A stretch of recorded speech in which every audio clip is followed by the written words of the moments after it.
오늘부터 우리 십계명 강해를 우리 시작하도록 그렇게 하겠습니다. 오늘 본문은 우리 출애굽기 20장 우리 1절부터 우리 17절 말씀을 중심으로 십계명 하나님을 섬기는 법이라는 제목을 함께 도전을 받았으면 좋겠습니다. 헨리 포드라고 하는 참 유명한 신학자가 있는데요. 그분의 주석에 아마 이런 예화가 있습니다. 어떤 하인과 더불어서 배를 타고 이제 집을 가는데요. 그 흑인 하인에게 주인이 이렇게 말합니다. 우리 집을 가는데 저기 보이는 저 북극성을만 바라보면서 가면 된다고. 나는 그동안 좀 피곤하니까 좀 이렇게 자야 되겠다고. 그리고 이제 주인은 잠이 들고 말았죠. 근데 한참 가고 있는데 말이죠. 그 하인이 주인을 깨우면서 주인님 큰일 났다고. 북극성을 지나치고 말았다고. 다른 별을 가르쳐 주셔야죠. 북극성을 지나칠 수가 있나요? 북극성을 바라보다가 이렇게 다른 별을 이렇게 붙잡고 바라보고 간 거죠. 그 어떤 배도 북극성을 앞지를 수 없습니다. 왜 제가 이런 예를 이렇게 소개하는가 하면 우리 지금 이 십계명은 구약이잖아요. 율법이잖아요. 그래서 많은 분들이 십계명은 이제 복음 시대인데 율법은 더 이상 지킬 필요가 없으니까 십계명은 안 지켜도 되는 거 아니에요? 제가 이제 저희 어렸을 때 우리 권사님들 장로님도 마찬가지일 겁니다. 수요 이제 기도회 교회 가면 항상 목사님이 이제 교독을 하는데 저희 교회 목사님은 십계명을 교독했거든요. 근데 한국 교회 언제부터인가 십계명 교독을 우리가 하지 않게 되는. 근데 수요일 날 말이죠. 이렇게 십계명 교독하면서 비록 제가 중고등학교 때지만 살인하지 마라, 간음하지 마라, 그죠? 이렇게 탐내지 마라, 그런 걸 이렇게 같이 교독하면서 뜨끔뜨끔했거든요. 근데 한국 교회가 뜨끔뜨끔이 사라지면서 윤리나 도덕이나 신앙적인 어떤 부분에서 이렇게 세속화가 되고 오히려 사회로부터 비난받는 아마 그런 지경이 되지 않았나 하는 것을 보게 되는데요. 그렇습니다. 십계명은 하나님께서 구원받은 자녀가 어떻게 하나님을 섬겨야 되는지를 가르쳐주는 법입니다. 십계명을 지켜야 구원받는 게 아니고요. 구원받은 성도가 어떻게 하면 하나님의 성품을 닮아갈 수 있을까? 그분의 영광을 반영할 수 있을까? 신자는 도대체 이 세상에서 어떻게 살아가야 될까? 그것을 가르쳐주는 지침이라는 거죠. 오늘 한 3가지 정도 말씀을 좀 드리고 싶은데요. 첫 번째로 오늘날 십계명이 왜 필요할까요? 오늘날도 십계명이 필요한 걸까요? 자, 첫 번째로는 우리 출애굽기 20장 우리 1절 말씀 다시 한번 같이 읽겠습니다. 출애굽기 20장 1절 말씀 시작. 하나님이 이 모든 말씀으로 말씀하여 이르시되. 자, 그러면서 이제 나는 너희를 애굽에서 인도해낸 너희 여호와 하나님이다. 그러시면서 이어서 십계명이 나오죠. 그렇죠? 그러니까 이 십계명은 누구로부터 왔다고요? 하나님으로부터 직접 왔다는 겁니다. 그렇죠? 그렇기 때문에 이 십계명은 말이죠. 하나님 직접 주신 율법이기 때문에 너무나 중요한 거죠. 그렇죠? 다른 어떤 사람에 의해서도 아니고 어떤 유명한 그런 성인에 의해서 주어진 것도 아니고 하나님께 직접 말이죠. 다른 건 몰라도 이 십계명만큼은 우리 신자가 살아가는데 반드시 지켜야 된다. 그래서 주신 거라는 거죠. 뿐만 아니라 이 십계명을 말이죠. 이렇게 두 돌판에 이제 그 십계명이 기록되어 있잖아요. 근데 그걸 누가 썼을까요? 모세가 썼을까요? 하나님이 직접 쓰셨을까요?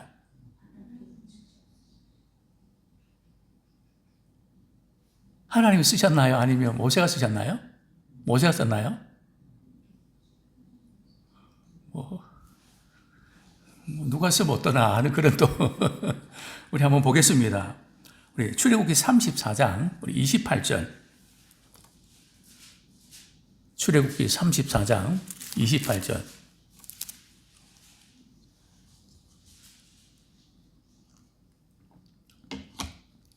같이 한번 읽겠습니다. 시작.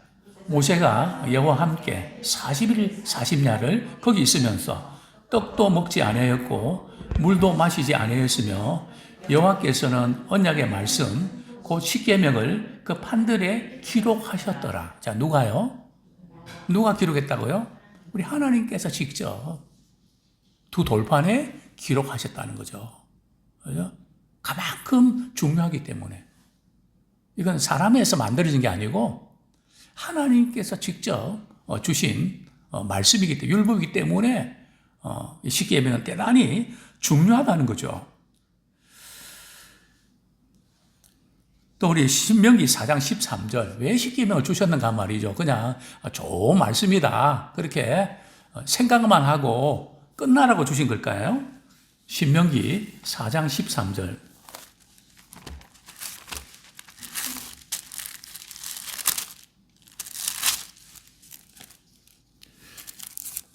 예, 같이 한번 읽도록 우리 하시겠습니다. 신명기 4장 13절 시작. 여호와께서 그의 언약을 너희에게 반포하시고 너희에게 지키라 명령하셨으니 곧 십계명이며 두 돌판에 친히 쓰신 것이라. 그죠? 친히 쓰신 것이고 그 십계명은 뭐라고 주신 거라고요?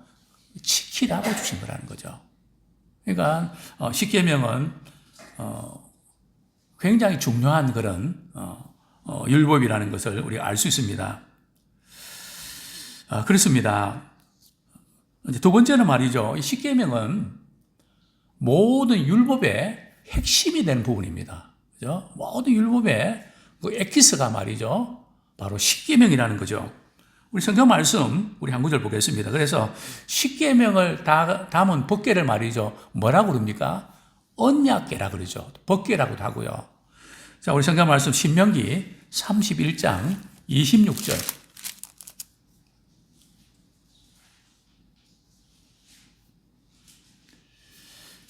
예, 같이 25절, 26절 같이 읽겠습니다. 시작. 모세가 여호와의 언약궤를 메는 레위 사람에게 명령하여 이르되 이 율법책을 가져다가 너희 하나님 여호와의 언약궤 곁에 두어 너희에게 증거가 되게 하라. 그래서 법궤라고도 하고 언약궤라도 하죠. 그죠? 또 그걸 기록한 책을 말이죠. 언약서라고도 합니다. 우리 출애굽기 우리 24장 7절. 우리 출애굽기 24장 7절.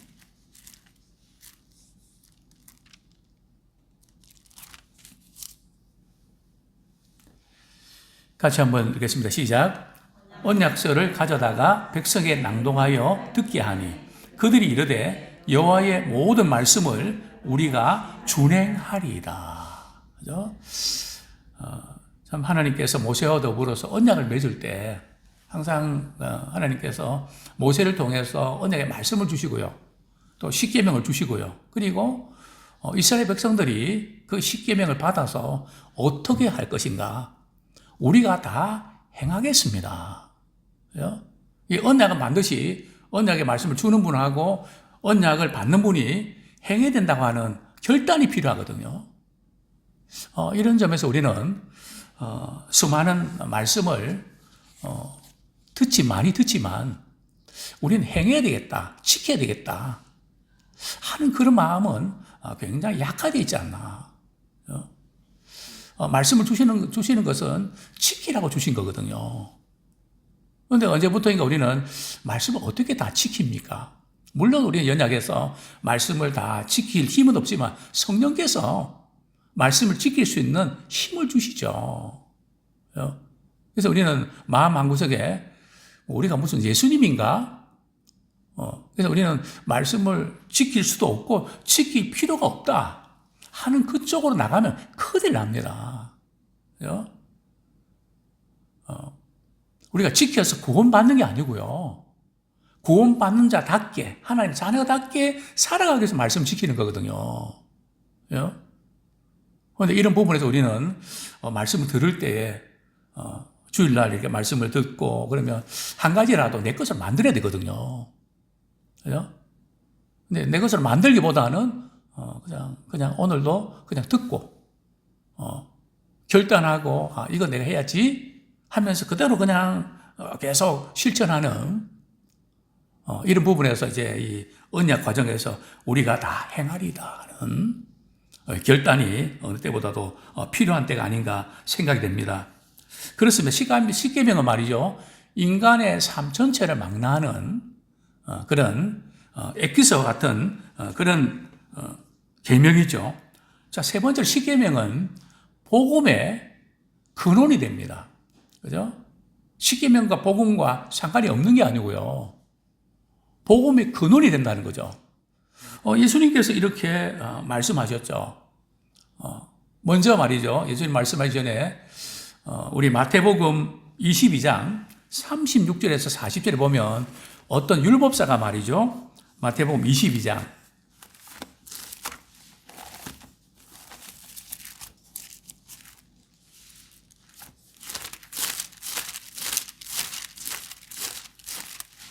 예, 22장 36절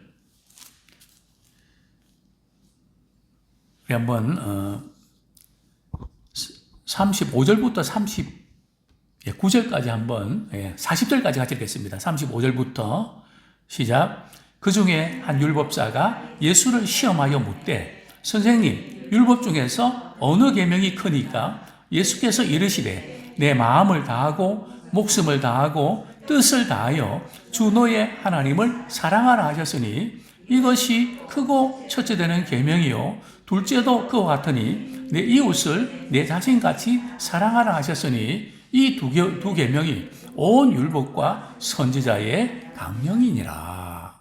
그죠?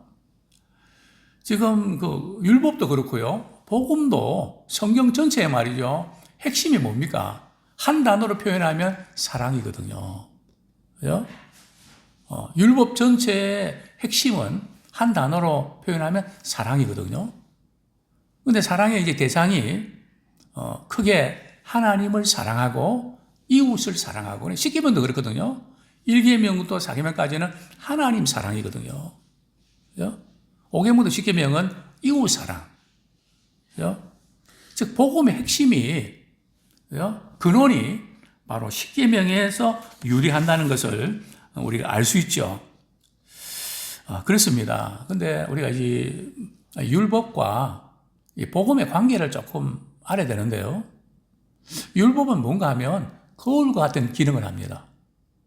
그죠? 여자분들은 거울 앞에서 서서 자신의 모습들, 뭐가 묻어 있는지를 보지 않습니까? 제가 한 열흘 전인가요? 저희 집사람이 이제 항상 그 이야기를 했거든요. 당신은 옷 입으면 좀 거울 보고 뭐가 올라갔는지 뭘 좀 보라고. 그래서 제가 이제 거울을 보는 순간, 나는 지금까지 그동안 거울을 그렇게 안 봤구나. 그죠? 내 자신을 그렇게 보지 못했구나. 거울 볼 시간이 없었거든요. 볼 시간이 없었던 게 아니라 보는 시간이 아까웠거든요. 그래서 요즘 좀 신경을 좀 씁니다. 예? 내가 참 이건 아니지. 왜냐하면 자기 자신의 모습을 봐야, 거울을 봐야 고치잖아요. 예? 그런데 거울만 본다고 고쳐지나요? 예? 내가 참 주님 앞에서 얼마나 큰 죄인인 것을 우리가 보기만 한다고 되나요? 그 죄를 씻어내잖아요. 그 죄를 씻어내는 것은 주님의 보혈로, 즉 복음으로 우리 죄가 씻금 받는 거죠. 그래서 항상 이제 이 율법과 십계명은 말이죠. 구원받은 하나님의 자녀가 구원받은 하나님의 자녀로서 거울을 보듯이 뭐가 잘못됐는가, 즉 성화의 과정에서 율법과 십계명이 우리에게 유익하다는 거죠. 이건 따로 떨어지는 게 아니에요. 어떤 분은 복음만 너무 강조하면서 말씀에 순종하고 이 부분들을 덜 강조하고 뭘 하든지 예수님만 나타나야 된다고, 물론 그렇죠. 그래요? 그러나 예수님을 우리가 믿는 사람은 하나님께 영광 돌려드리는 것이 삶으로 나타나야 된단 말이죠. 그러나 항상 같이 가야 되죠. 자, 그런 점에서 십계명은 대단히 중요하다는 것을 말씀드렸습니다. 두 번째, 십계명의 구조를 아십니까? 십계명의 이제 구조는 크게 두 가지로 나눈다 말씀드렸죠. 첫 번째는 하나님에 대한 계명, 그죠? 즉 하나님을 사랑하는 거죠. 1계명부터 4계명, 그리고 또 사람에 대한 계명은 5계명부터 10계명까지죠. 그런데 하나님을 사랑하는데 하나님에 대한 계명은 또 어떻게 나눌 수 있습니까? 두 가지인데요. 하나님은 예배의 대상이잖아요. 예배를 받으실 분이시잖아요. 즉 예배의 대상을 다루고 있는 그런 십계명이 뭡니까? 제1계명, 2계명. 1계명이 뭐죠? 나 외에 다른 신을 내게 두지 마라. 그러니까 우리 예배 드릴 때 말이죠. 하나님께만 집중해야 되는데 그냥 우리는 이런 걱정, 저런 걱정, 이런 고민, 그래서 하나님께 집중하지 못하는 다른 것들을 많이 마음에 두고 복잡하게 이렇게 얽혔기 때문에 예배에 집중하지 못하는, 마치 진공청소기가 말이죠. 먼지가 빨려 들어가는 것처럼 우리 예배에 좀 빨려 들어가야 되거든요. 그것은 우리 하나님께만 집중해야 되는데 나 외에는 다른 신을 내게 두지 마라. 그게 이제 예배의 대상이죠. 자, 제2계명은 뭡니까? 우상을 만들지 마라. 하나님만 바라봐야 되는데 하나님 말고 다른 거 막 너무 생각을 많이 이렇게 한단 말이죠.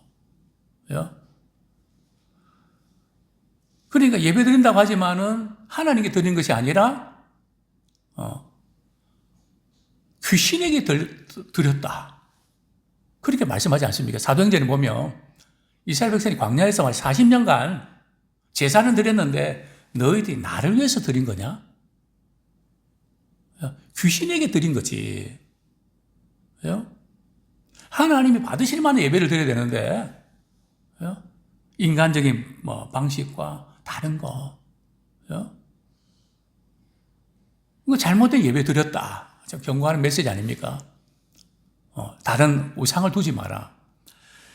자, 그 다음에 3계명과 4계명은 예배의 방법입니다. 1, 2계명은 예배의 대상이고요. 세 번째 십계명의 세 번째 계명은 뭡니까? 여호와 이름을 망령되이 일컬지 마라. 우리가 예배 시간에 예배 드릴 때에 막 간혹 그런 거 있지 않습니까? 어떤 분이 기도하다가 기도하는 그 단어나 생각이 안 나면 자꾸 하나님, 아버지 자꾸 찾는. 물론 그럴 수 있죠. 아무렇게나 하나님 아버지 이름을 부르는, 또 하나님의 이름으로 맹세하고, 그죠? 자기 유익을 위해서 그냥 맹세하는데 하나님 이름으로 하는. 그 다음에 네 번째 계명이 뭡니까? 안식일을 기억하여 거룩하게 지키라. 올라는 주일날 예배드리는, 그죠? 주일을 어떻게 지켜야 될 것인지. 자, 이제 두 번째 우리가 이제 사람에 대한 계명이고 사람에 대한 사랑이 첫 번째가 뭡니까? 제 5계명은 내 부모를 공경하라. 기독교에서는 부모 공경을 굉장히 중요하게 다루고 있죠. 예수님께서도 고르반, 그죠? 하나님께 드리기만 하면 부모에 대해서는 아무렇게나 해도 된다. 잘못된 그런 신앙을 갖고 있는 분들이 있었거든요. 예수 책망하시죠. 하나님 섬긴다, 하나님께 드린다고 하면서 부모님에 대해서는 아무렇게나 해도 된다. 아니다. 말은 그럴듯한데 내 부모를 공경해야 된다.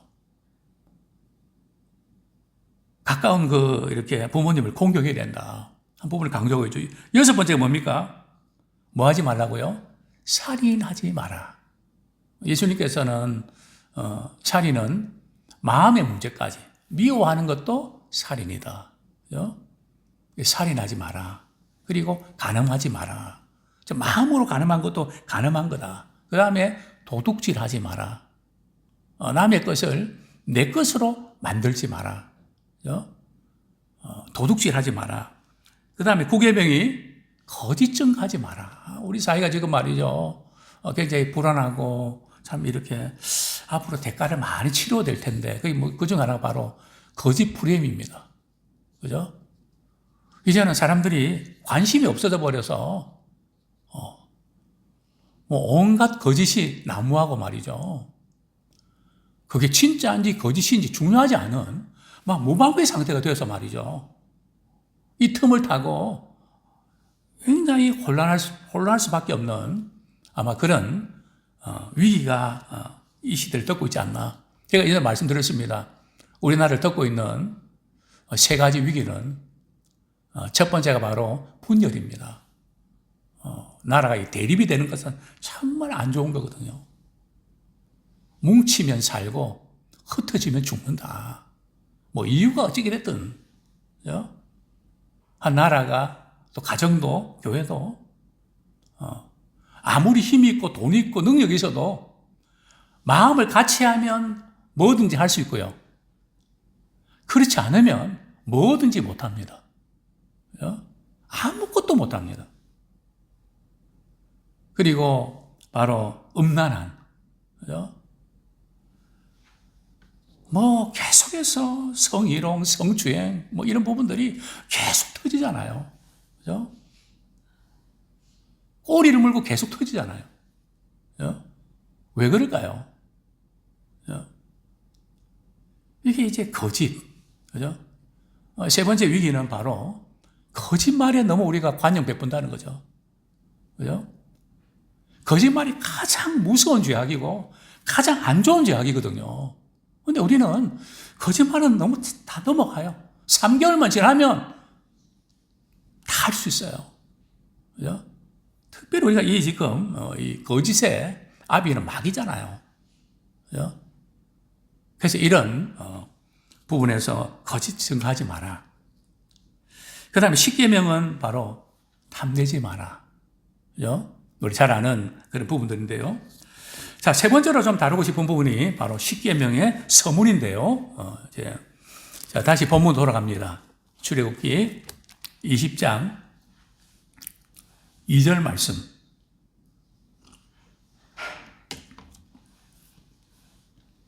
같이 한번 읽겠습니다. 시작. 나는 너를 애굽 땅 종되었던 집에서 인도하여 낸 내 하나님 여호와니라. 그죠? 십계명 서문에서 말이죠. 하나님은 자신이 누구인지를 밝힙니다. 그죠? 나는 누구라고요? 너를 이스라엘 백성들을 애굽 땅 종되었던 집에서 인도해 낸 내 하나님 여호와니라. 그죠? 우리 하나님이 어떤 분이신지를 이렇게 밝히고 있는데요. 여기에 여호와라는 뜻이 뭘까요? 스스로 있는 분이다. 그런 뜻이 있고요. 두 번째는 언약의 하나님이시라는 것입니다. 그죠? 스스로 계신 분이고 언약을 맺으시는 하나님, 또 언약을 지키시는 하나님. 그죠? 그것을 말씀하고 계시는데요. 자, 하나님께서는 십계명을 주시기 전에요.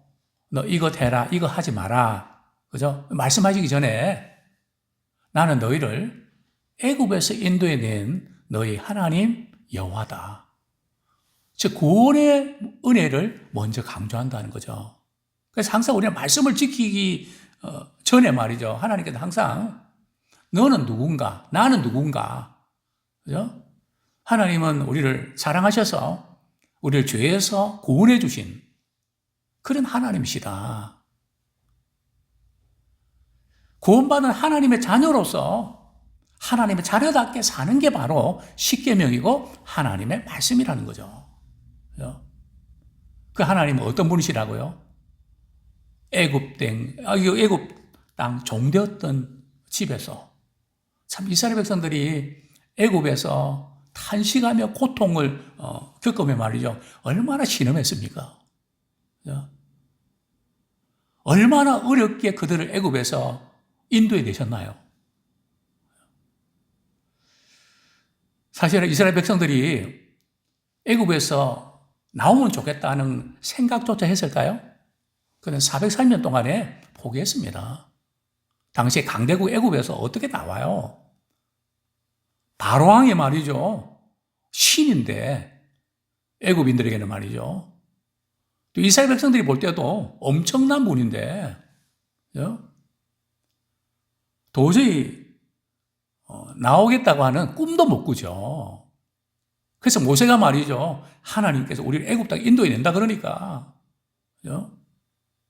처음에는 좋아하는 것 같았지만은 왜 그랬냐고 자꾸 따지고 가만두지 왜 그랬냐고. 그래서 그래도 안 되니까 또 바로왕 입장에서는 말이죠. 남자들만 60만인데 그 60만 직장인들 말이죠. 노동자를 그냥 보내주겠습니까? 60만 명이 비는데요. 안 보내죠. 그러니까 하나님께서 어떻게 하십니까? 10가지 재앙을 내리셔갖고 말이죠. 마지막 장자재앙까지 내리시지 않습니까? 애굽에서 건져내시기 위해서 하나님께서 얼마나 참 은혜와 기적을 행하십니까? 자, 그럼에도 불구하고 이스라엘 백성들은 그 은혜를 잊어버렸죠. 그런데 10가지 재앙은 실체가 뭘까요? 10가지 재앙은 물론 우리가 잘 아는 대로 피, 개구리, 이렇게 가축 있는데 말이죠. 그 모든 재앙은 애굽 사람들이 섬기는 신들입니다. 신들에게 벌을 가한 거거든요. 너희들이 믿고 있는 신은 아무것도 아니야.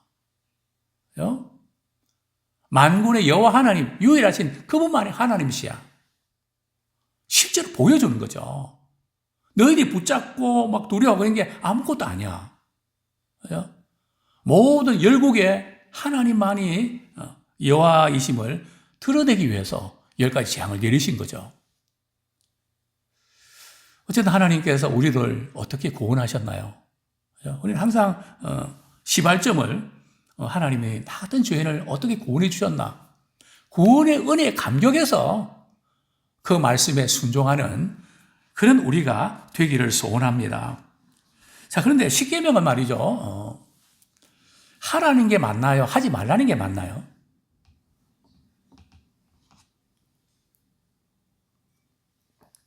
하지 말라는 게 많죠. 살인하지 마라, 간음하지 말라, 탐내지 마라, 거짓 증거하지 마라. 그래서 우리는 하라 하지 마라 그러니까 자꾸 그게 제약이라 생각한단 말이죠. 그런가요? 부정적인 그 명령이 뭘 하지 못하게 그렇게 제한시키는 걸까요? 물론 어떤 점에서 그렇게 생각할 수 있습니다. 그러나 긍정적인 명령은 말이죠. 그것만 하면 돼요. 부정적인 명령은 말이죠. 하지 말라는 것만 안 하고 다른 것을 해도 된다는 거예요. 훨씬 더 많은 자유의 길을 열어놓은 거란 말이죠. 대표적인 예가 뭡니까? 에덴 동산에 말이죠. 선악을 알게 하는 나무 열매를 따먹지 말라 그러셨잖아요. 따먹는 날에는 정령 죽는다 그랬잖아요. 근데 그 명령이 말이죠. 괜히 그냥 아무것도 없는데 먹지 말라 그러면 먹고 싶은 마음이 생기게 갖고 따먹게 만들고 왜 그냥 그렇게 두셨는지 모르겠다고. 그게 아니에요. 성경 말씀 바로 알아야 되거든요. 동상 각종 나무 열매는 너희들 임의로 다 따먹어. 그러나 그것만큼은 따먹지 마라. 이 진리라고 하는 것은 말이죠. 하지 말라는 것이 있는 것 같지만 그것을 통해서 훨씬 더 많은 자유를 열어놓으신 거란 말이죠. 그래서 우리 부정적인 이런 명령들을 우리가 조금 이게 어떤 제약이나 막 구속이라고 생각하고 난 내 마음대로 할 건데, 막 제한하고 이런 것들을 되게 싫어하는 분 있잖아요. 저도 그렇거든요. 누가 자꾸 꼬치꼬치 묻고 그러면 되게 짜증나요.